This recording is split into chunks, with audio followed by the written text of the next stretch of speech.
Hi, Girl Scouts. It's so great to see you all. It's great to see you. So we're excited that you're joining us for another, or for maybe this is your first or not your first, Inspiring Futures. So my name is Katie Herstein, and I am the Program and Events Manager at Girl Scouts of Colorado. So in my job, I get to feel really lucky to be the one at Girl Scouts that gets to host this virtual series, where we get to introduce you to a whole bunch of accomplished women in a variety of professions, so you can begin to get inspired about what your future might look like. So we have a perfect partner that we're working with. It's called College Invest. And College Invest, they're a Colorado college savings program. So it makes it easy to save for your education after high school. So it's kind of a fancy way of saying that they exist for just one reason: to help you and your families put away money to save for your future. So I started a College Invest savings plan for both of my girls that are Girl Scouts when we moved to Colorado 10 years ago. And I now have a daughter who's going off to college next year. And we've been able to save a bunch of money in there and sort of help us with paying for her college. So it's kind of like a piggy bank. So, but even better, because the money that your parents or your caregivers put into College Invest plans, it grows tax-free to use for your educational expenses past high school. So your money gets to go even further. And it can be used to send you to college or anywhere across the country, or it could be for trade schools or apprenticeships. So which apprentices give you real world experience. But now we're going to hear a quick message from the CEO of College Invest, all about what she hopes you'll get out of today's session.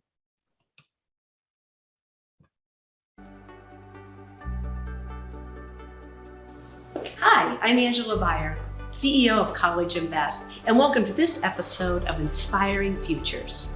Through Girl Scouts, you've learned that if you can dream it, you can do it. And here at College Invest, Colorado's education savings program, we help you get there.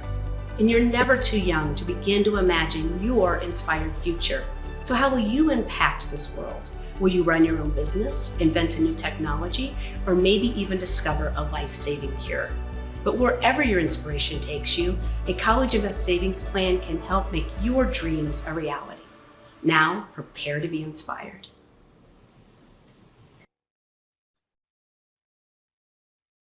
Great.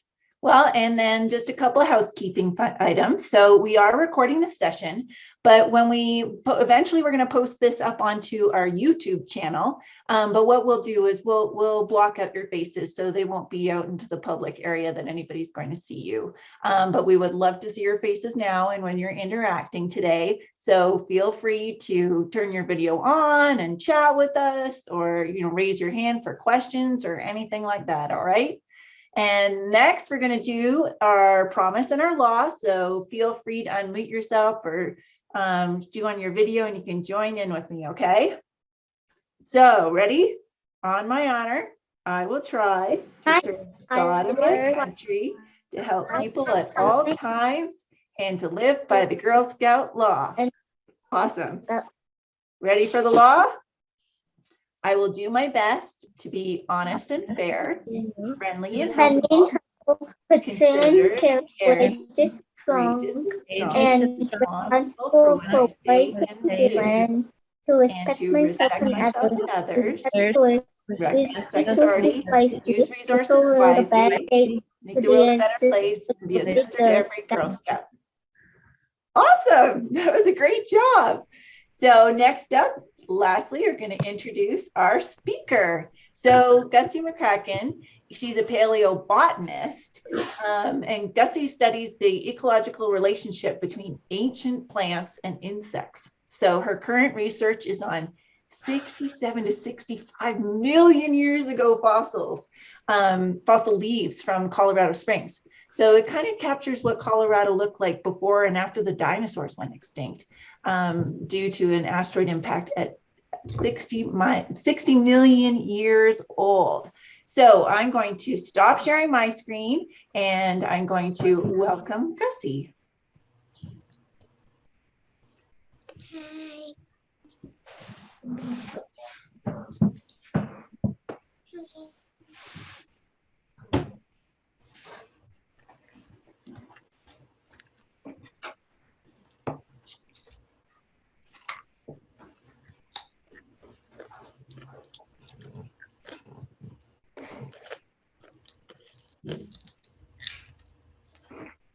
Hi, Girl Scouts. Can you see my screen okay? Yeah? Great. I'm so excited to be here and to meet you all. I too was a Girl Scout when I was younger, so it's nice to get to talk to all of you. So my name is Dr. Gusty Mccracken, and I'm a paleontologist here at the Denver Museum of Nature and Science. So can anybody tell me what a paleontologist studies? No idea. That's okay. Yes. Dinosaur bones. Plants. Any bones. Yeah. I see, I think Summer, you have your hand raised too. You can speak up and unmute yourself as well. They got stuck. The dinosaurs got stuck. Yeah, so a paleontologist studies fossils, and those are the ancient remains of organisms. And they can be anything from dinosaurs like Perry the Parasaurolophus to, woolly mammoths, but they can also be things like clams in ancient oceans. And so in particular, I'm a paleobotanist, and so I study fossil plants. Paleo means ancient, botany is the study of plants. So here on the right-hand side, you can see some beautiful fossil leaves from the time of the dinosaurs. So one of the leaves is about 75 million years old, and the other is 67 million years old. So these are really ancient plants, but aren't they beautiful? They look like they could have fallen off a tree yesterday. And then I also have here some bean pods. These are 65 million year old beans, and they're the oldest fossil beans in the whole world. And we found them right here in Colorado. So next time you're eating black beans or your black-eyed peas or even hummus, you can know that some of the earliest ancestors of those plant types So we're doing that. right here. She just told us about those leaves. All right. So now I want you guys to do something for me. I want you to close your eyes and use your imagination. Okay.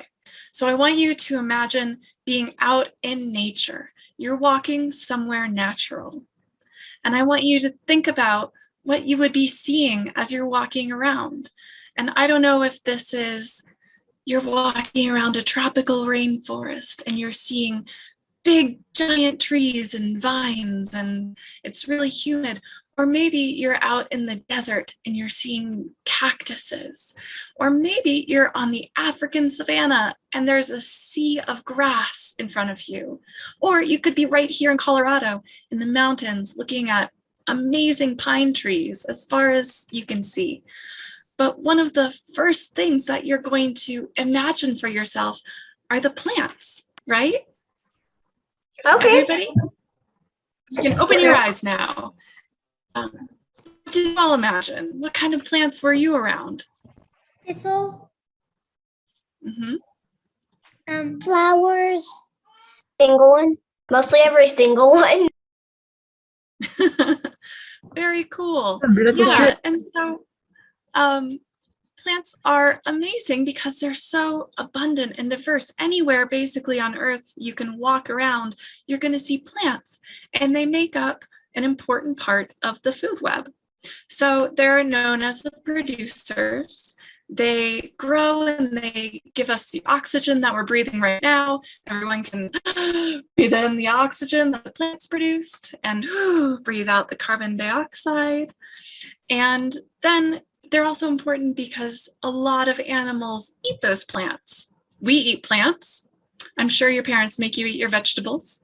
And then other animals eat those animals that eat the plants. So things like, if you're eating chicken or another animal. So basically all land-based systems rely on plants, and they're super diverse. They're everywhere. They're very abundant. And so that's why I like to study plants in the fossil record, because fossil plants, ancient ecosystems, it's also important to know what things were eating what and what kind of species were alive in the past. So as a paleobotanist, I can think about things like some of the oldest plants. So these are called Cooksonia. They are 420 million years old. Now I'm 33. I'm 33 years old. How old are you guys?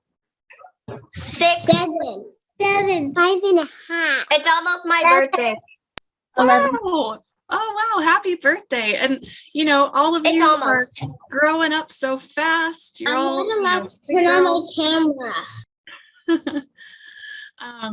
So, you know, as old and wise as you guys are, can you even imagine 420 million years ago? Because I can't. It's very hard to imagine. And then we can also, as a paleobotanist, we can think about really exciting moments in Earth's history, such as when the asteroid hit the Earth 66 million years ago, and it ended up killing the dinosaurs. And it essentially wiped all life off the surface of the Earth. And now if you were standing in Colorado 66 million years ago, it would have been a very bad day for you, because basically nothing survived on the surface. The only things that could survive were buried underneath the surface, things like seeds or little turtles or mammals that were living underneath the ground. And so as a paleobotanist, what's really cool is we can use these fossils of plants to then look at how the Earth recovered from this extinction event. So about 85,000 years, about 85,000 years after that asteroid hit the Earth, we see ferns coming back. It's a sea of ferns. And then by 300,000 years ago, we get big forests again. So here you can see a bunch of things like palm trees. And these palm trees were then feeding all of this new life, all of these new mammals. So the mammal on the left-hand side with that big long tail is Loxolophus.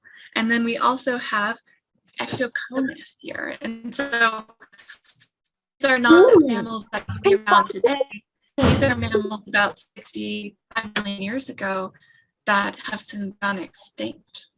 Can fossils still be found today? Yeah, well, we can find fossils today, and things are constantly being buried and becoming fossils. And so the process is always ongoing. And what's really amazing about these, 65 million year old fossil ecosystems is that they tell us, they give us insight, they give us knowledge into the diversity of plants and animals that we see today on land. You can look at their ancestors, sort of like you have great grandparents. We can look at the plants, great grandparents. All right, so nod your head. Have you ever been to the Denver Museum of Nature and Science?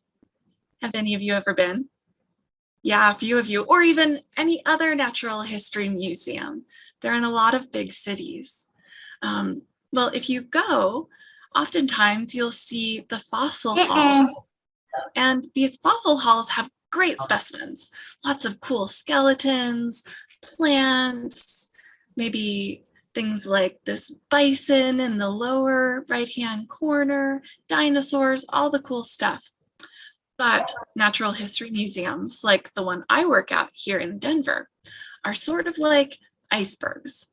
So you can see the top of the iceberg, and that's only a small portion of the iceberg because we know a lot of that iceberg is actually hidden under the water. And the same thing happens here. So here, I'm going to show you just one little rack of some of our fossils. Okay. Let's see if this works. And you can see some skeletons, some skulls or the head bones, ancient organisms. And now you can see all of these different racks that we have. We have hundreds and hundreds of thousands of specimens stored in the basement of the museum. And you guys don't get to see all of these specimens as visitors. But as scientists, I get to work on these specimens and figure out what ancient life looked like here in Colorado. Ooh. And so here we have some cool Triceratops skulls. Is a raptor And like that's a T-Rex? skull. Yeah, it's related. It is a raptor. Deer skull. And there's also a skull of A deer. there's A a deer. skull of an Irish elk. It Of a is, deer. yeah, it's a relative of deer. a deer. Mhm. What's this But big It's much thing? bigger than the elk that we have today. What's And this then big on the thing? right-hand side, we have a giant fish from the age of the dinosaurs. So this is about 75 million years old. Look at those teeth. I'm so glad it doesn't swim around the oceans today. And so those are just some of the vertebrates or the animals with backbones that we have fossils of. But what I love, what's near and dear to my heart, are the fossil leaves. So here I'm going to show you how we store our fossil leaves. I'm opening up one of our cabinets, and we have about 100,000 specimens of fossil leaves. So I have a lifetime of work ahead of me. And I just one more of all of our fossil leaves. And what's Can fossils be found in Colorado today? yeah. Fossils are found all over the world, but we find lots of fossils here in Colorado.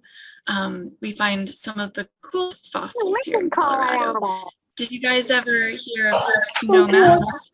The big elephant dig that we have out near Aspen? So getting back to some of the fossil leaves, what's really exciting about my job is that a lot of times these fossil leaves are totally undescribed. Scientists have never seen this leaf before. The one we're looking at right now, you and me and some of the other museum staff are the only ones who have ever seen this type of fossil leaf.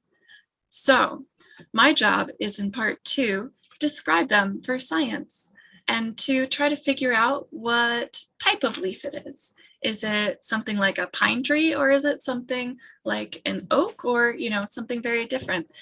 There are about 370,000 species of just flowering plants alone today. So it's a tough job, but it's really fun because there's a lot of discovery, and you can be the first person to ever see this fossil coming out of the ground, and you can be the only person to describe the science of them. And not just me, but we have a whole department of people who help us study the fossils and care for the fossils. And so it takes an army of scientists to work on these. So I'm just gonna go through and tell you a little bit about some of the jobs that you can do here at the Denver Museum of Nature and Science and other natural history museums. So first off are the curators and the researchers. These are oftentimes the doctorate or the PhD level scientists who do a lot of the studying of those fossil organisms. And so here's a picture of me starting the process of science off by digging some pits in southern Utah. And I'm looking for 75 million year old leaves. And what's kind of exciting about this time period is that back 75 million years ago, the Earth was much warmer than it is today. And it meant that the ocean levels were higher. and the middle of North America, the continent that we all live on right now, was totally flooded. So if you were standing in Colorado 75 million years ago, there's a good chance you would be, for example, in Denver, you would be underwater. And the little gold star that you see is just where we were digging for fossils in Utah, because plants live on land. And so I have to go to a place that was once above the sea to find fossil plants. And so this is what it looks like today. This is one of my study areas. And it's the Grand Staircase Monument in Utah.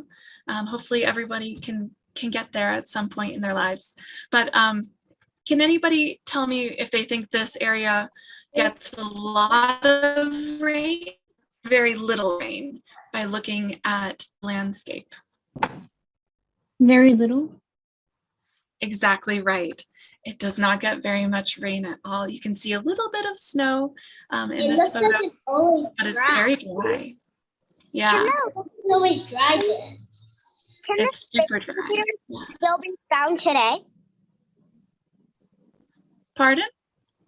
Can the Can you- space meter still be found today? I'm sorry, I couldn't quite hear it. Can what be found today? Can we still find the meter today?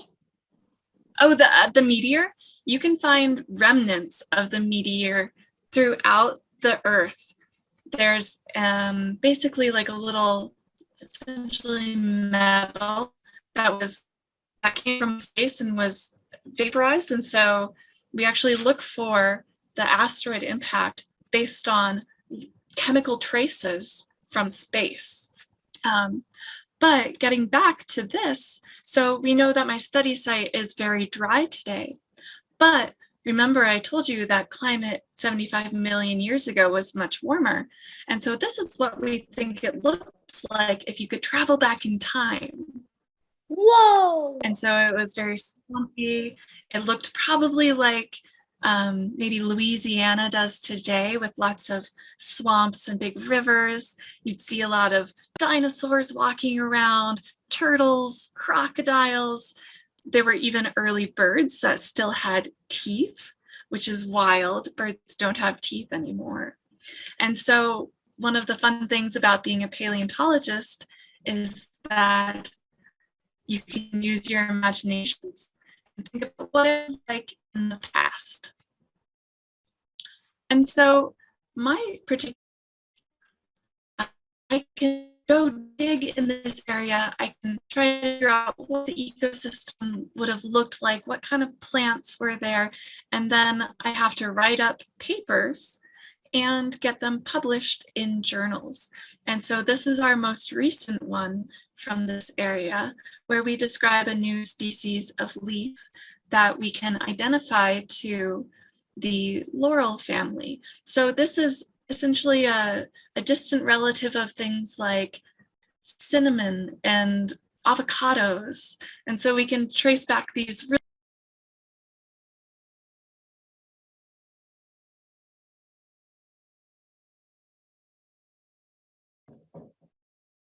What just happened? Yeah, I think that, oh, we might have lost her for a minute, but I think she's coming back in. Lots of years ago. I'm back. Yeah, she's back. Lots Sorry about that. That's okay. of big leaves. Okay. So there are big leaves, aren't And they? another fun thing that I get to think about is I can look at the leaves and I can see where insects, things like bugs, actually ate those leaves. And so you see caterpillars eating a fresh leaf, and you can see that same kind of damage on the fossil leaves. And so not only do we get to understand what kinds of plants were in the past, but we get to look at what was eating those plants. And so I'm also going to briefly kind of talk about some of my dear friends and some of the other things that you can do in paleontology, especially if you can, go to college and maybe even grad school afterwards, but it's not necessary, for every job. So we have fossil preparators, and their job is to take care of the fossils. And so they do things like, if a fossil bone is broken, they'll glue it back together. Sometimes, in order to keep the fossils nice in the field, we'll take the fossil out with all of the rocks surrounding it. So they'll actually use tools to chip away at that rock. And they make sure that the fossils can just kind of be handled and be studied by other scientists without falling apart. So they're really important. So we find fossils out in the field, we bring them back to the museum, and our fossil preparators, like our chief preparator here, Natalie, helps keep them nice and helps stabilize them. And I have to say that Natalie is one of the coolest and toughest paleontologists I've ever known. So, paleontology used to be dominated by certain kinds of men, but now anyone can do it. We also have collections managers, and these are people that are essentially librarians of our fossils. So they're in charge of making sure that they're stored properly and that they have all of the data associated with them. For instance, when were the fossils collected? How old are the fossils? What kind of fossil is it? And where was it collected? And so here we have Kristen McKenzie, our chief collections manager, is taking care of some of our fossil collections and making sure they're perfectly organized.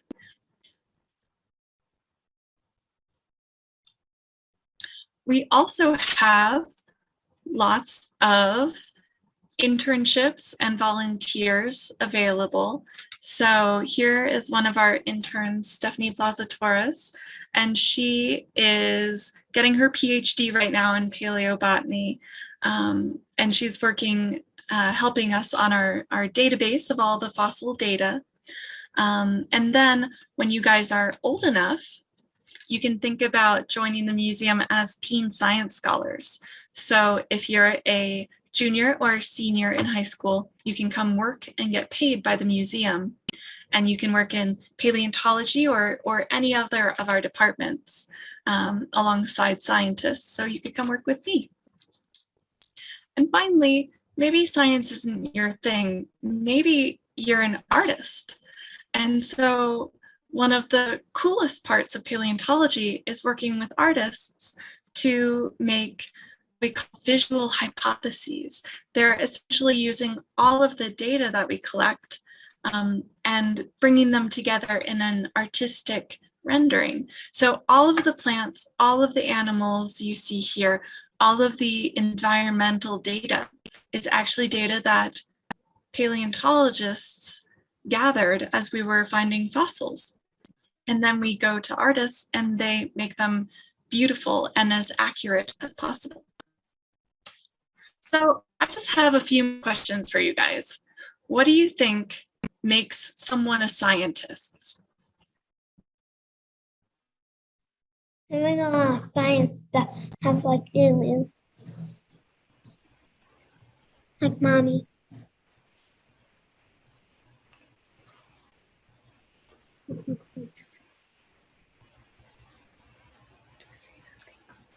I think how people are scientists is they study things, frozen. Mm-hmm. Yeah. So, basically, some of the steps to being a scientist are you make observations and you study science, and then you make hypotheses or educated guesses about those observations, and then you test those hypotheses. And we do this all the time as humans. Like, for instance, the other day I was sitting in my kitchen and I was like, what is that stinky smell?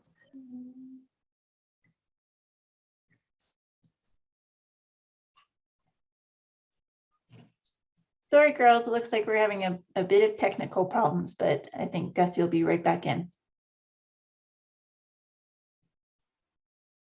Apologies, guys. My That's internet's all right. not so good.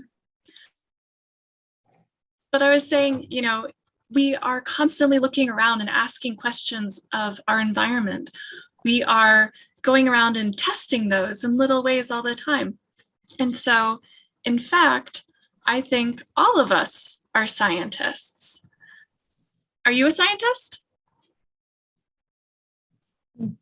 Yeah, we're all scientists. Excellent. And then who can become a professional scientist? What do you think? Anyone. I can. Yes, anyone can, you can.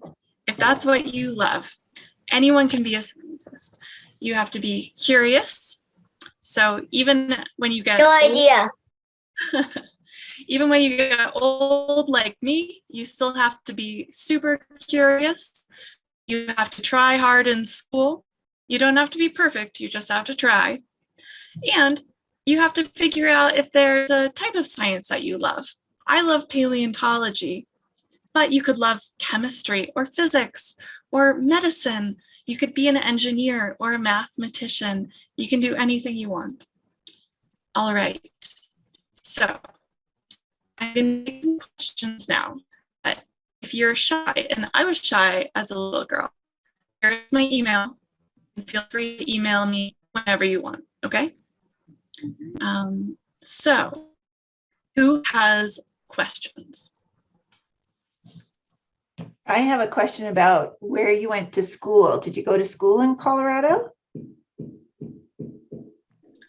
I did. I did my undergrad at Colorado College, which is in Colorado Springs.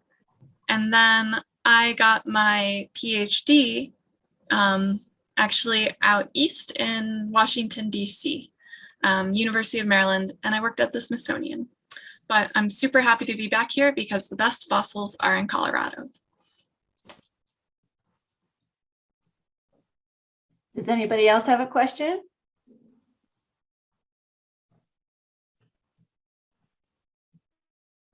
So in your whole life, how many fossils have you found? That, I'm going to have to give you an estimate, but I've probably found about 5,000 specimens. Because on a good day, when you're digging in an area with fossil leaves, you can find hundreds of fossils. Wow.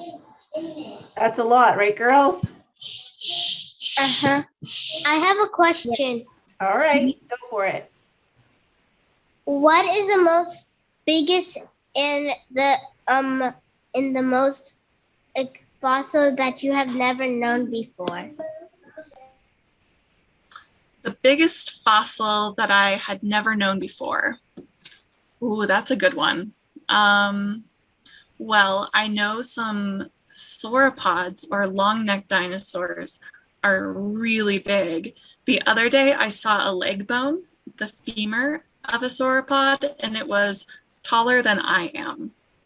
So that was a pretty crazy experience.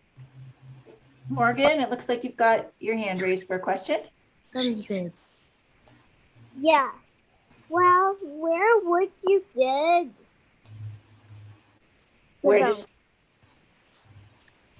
Sorry, say it one more time. Where would you dig the bones to find them? Well, the first thing you do is you look at a map that has all of the ages of the rock units. So if I was looking for a certain time period, that kind of limits it down to where I would go digging. And then I would go to Google Earth and I would look for rock that's exposed, because if it's buried really deeply under a lot of vegetation, then it's hard to find. So I would go to places like the image shown here, where there's a lot of rock exposed and it's the right time period. So for example, here in Colorado, I go down to Colorado Springs and I find tons and tons of cool fossil leaves that are from right after the asteroid impact. So these are the beginning of modern ecosystems.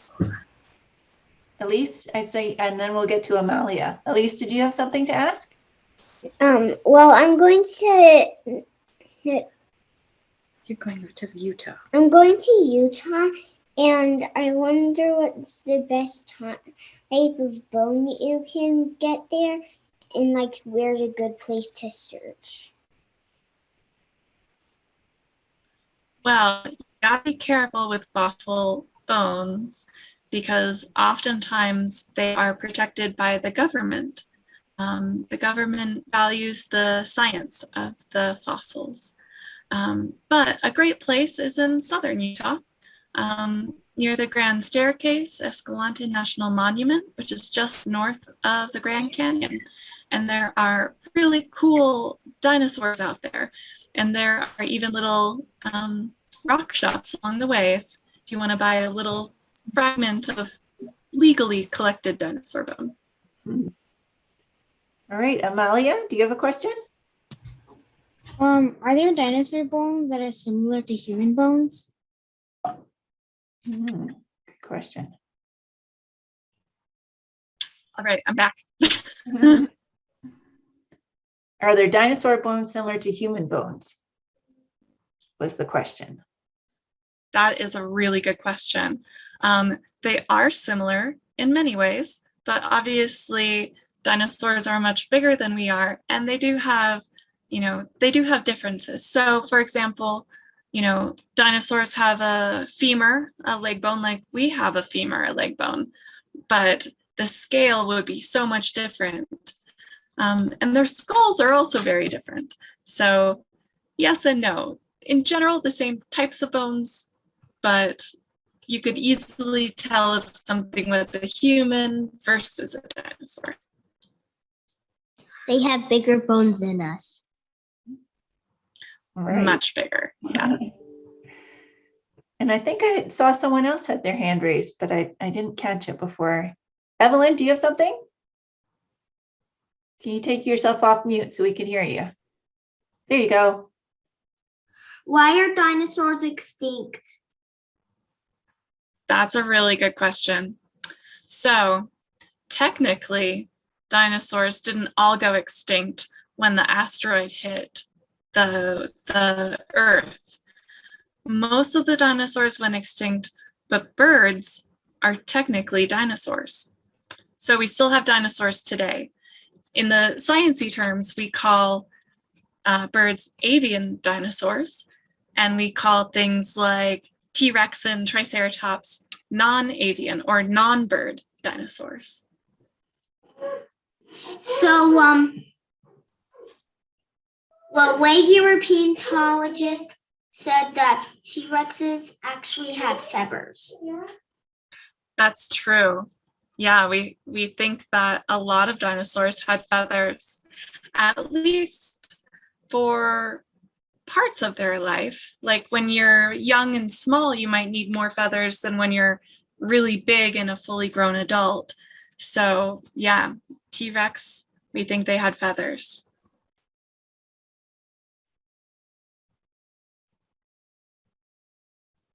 Those were really good points and questions.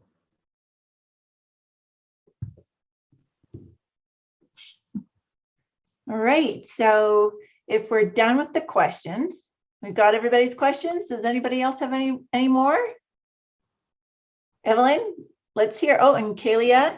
Let's take Kalia's first. Kalia, what do you have to ask? Go ahead. What is your favorite fossil? Good question. Wow, that is a great question. Might be hard to answer. A favorite fossil. Yeah. Well, since we're on the topics of dinosaurs, the coolest fossil I ever found was the skull of a hadrosaur or a duck-billed dinosaur.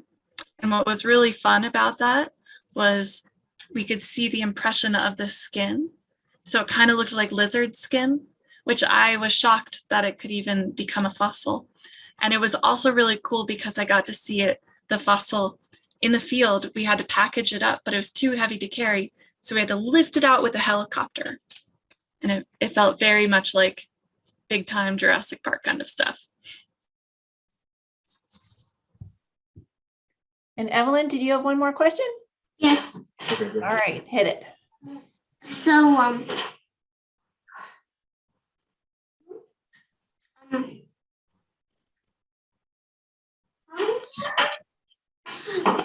I kind of forgot. That's all right. No problem. Okay. All right, well, I'm going to, I have one more thing from Girl Scouts to share with you, which is something brand new and not very many people know about it yet. So I'm going to share my screen now.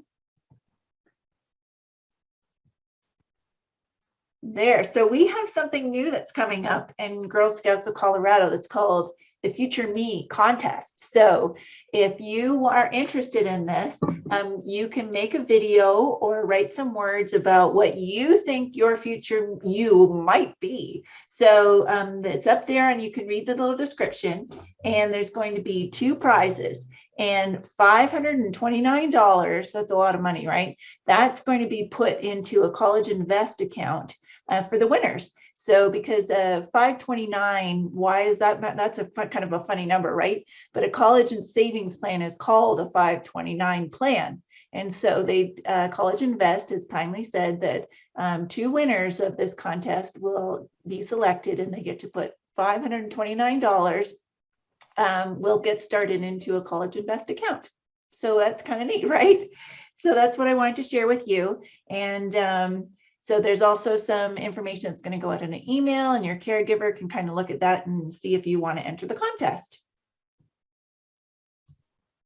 And lastly, so this is the badge, the patch, I should say, that is for Inspiring Futures. And you'll be able to fill out a form that'll get sent to your caregiver about what you learned today and things, and then you can enter information to get this patch. And today we're going to give you, or you'll be earning the, the middle if you don't already have it, and then the outdoors, the little thing that says outdoors on the side. So you'll be able to get that patch in the mail. So we just wanted to thank College Invest and Girl Scouts of Colorado for today, and to especially thank Gussie for her information today. And it was just phenomenal to meet you and to learn about paleontology and what a paleobotanist does.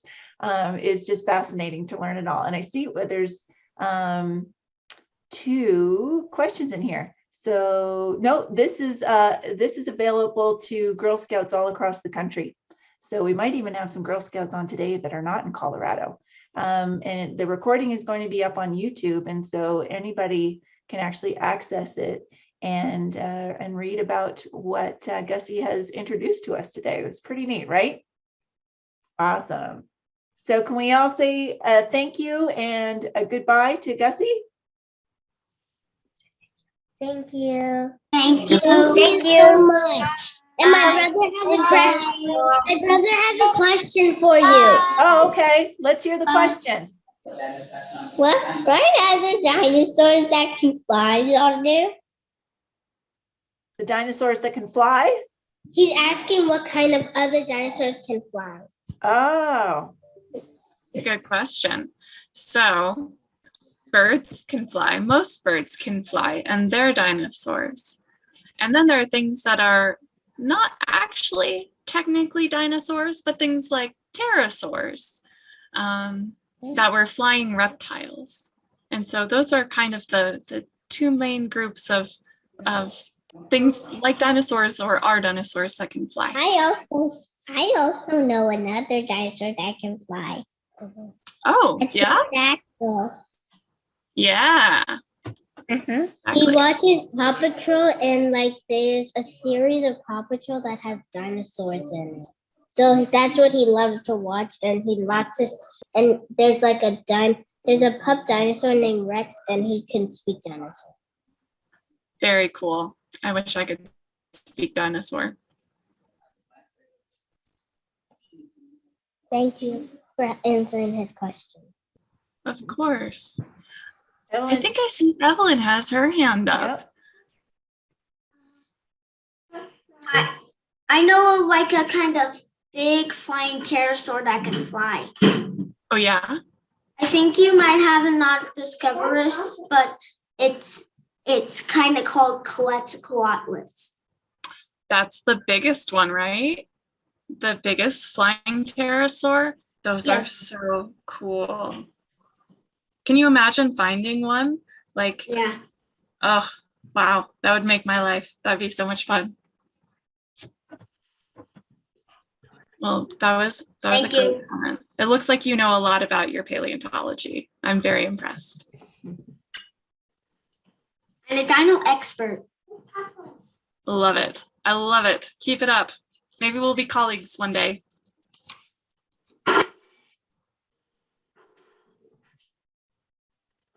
Awesome. All right. Thanks, girls. And thanks for joining us, Amelia from Illinois. I love it. Bye. Thank you. Thank you.